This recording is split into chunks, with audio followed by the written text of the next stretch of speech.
आज नरसिंह भगवान ने कहा तुम कोई वरदान मांगो।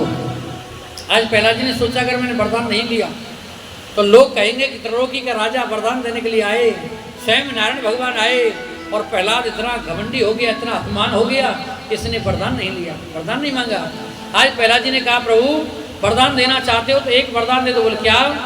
बोले मैंने सुना है जो आपका बहुत बहुत तिरस्कार करता है ना उसको नरक मिलता है।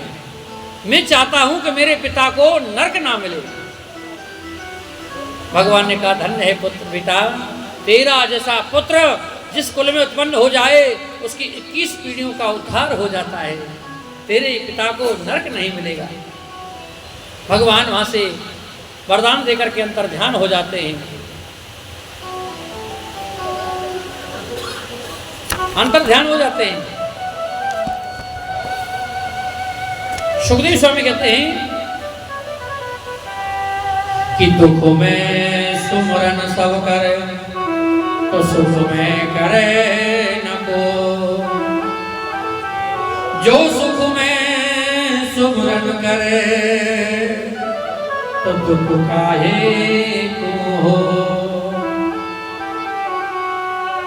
दुख में तो हर कोई व्यक्ति याद करता है लेकिन सुख में नहीं करता है। थोड़ा सा जरा सा दुख आ जाए तो भगवान को याद करता है और सुख आ जाता है तो भूल जाता है। अगर सुख में भी सुमरन करे तो दुख काहे को आएगा। एक त्रिकूट पर्वत है जिस पर गजेंद्र निवास करते हैं।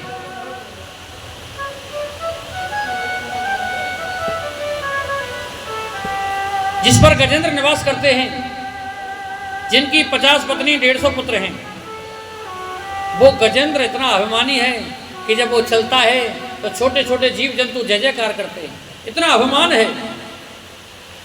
एक बार सरोवर में स्नान करने के लिए गया और एक ग्रह ने उसका पैर पकड़ लिया। उस गजेंद्र ने सोचा कोई छोटा मोटा जीव जंतु होगा, जब उसे पता लगेगा कि मैं यहाँ का राजा हूं तो मुझसे क्षमा मांगेगा।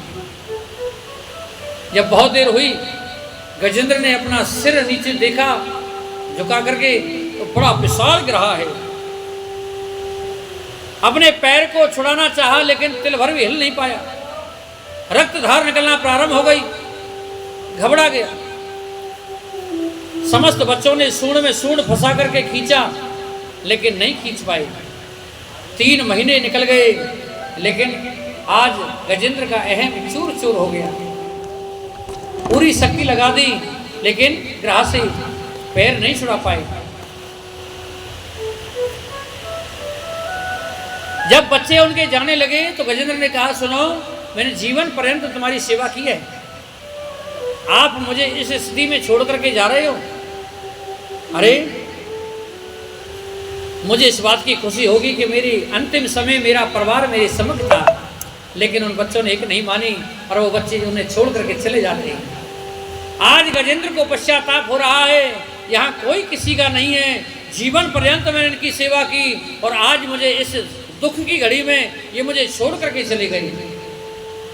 एक बार ऐसे ही गुरुजी सत्संग कर रहे थे, एक सेठ जी बैठे थे। गुरुजी ने कहा बोले यहाँ इस दुनिया में कोई किसी का नहीं है।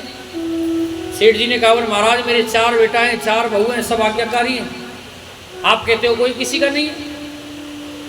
गुरुजी ने कहा बोले काम करो, तुम बीमारी का नाटक कर दो, पता लग जाएगा। सेठ जी ने बीमारी का नाटक कर दिया। अब तो 4 बेटे आ गए, 4 बहू आ गई और यही नाटक 1 हफ्ता हो गया। बड़े वाले बेटे ने कहा पिताजी मुझे तो जाना पड़ेगा, मेरी सरकारी नौकरी है, नौकरी छूट जाएगी, मुझे तो जाना पड़ेगा। बोले बेटा आज रुक जा, कल चला जाइए। छोटे वाले बेटे ने कहा बोले पिताजी मेरा तो व्यापार है और मेरा व्यापार सब ठप हो जाएगा अगर मैं नहीं गया, दुकान बंद रहेगी, मुझे भी जाना पड़ेगा।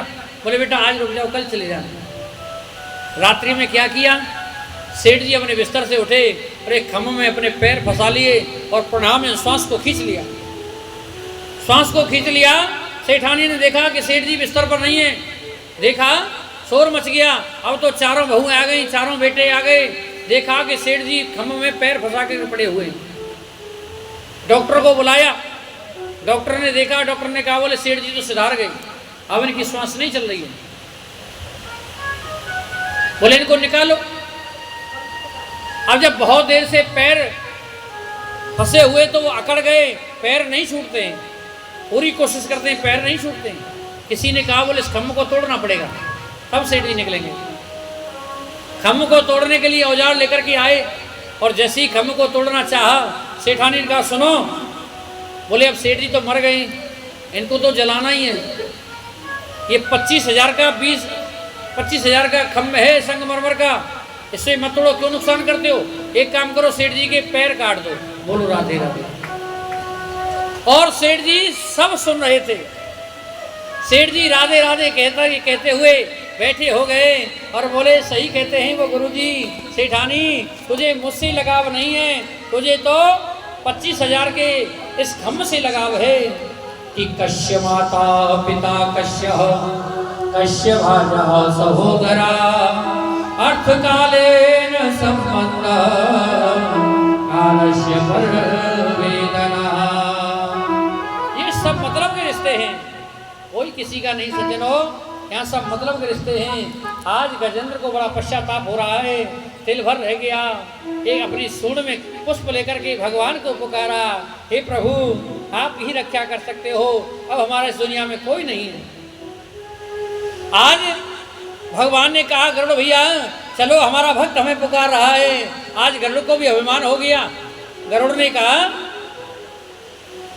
कहा बोले प्रभु समय नहीं है। भगवान तुरंत समझ गए।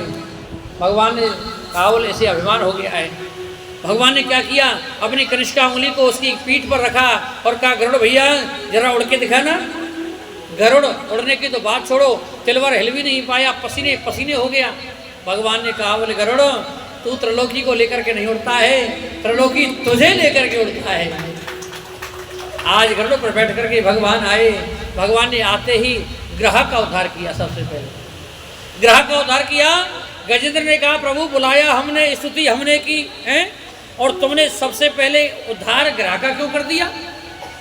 भगवान ने कहा सुनो, तुम तो हमारे भक्त हो ही हो, तुम तो हमारे भक्त हो ही हो, और जो हमारे भक्त की चरण पकड़ लेता है हम उसका पहले उद्धार कर देते हैं,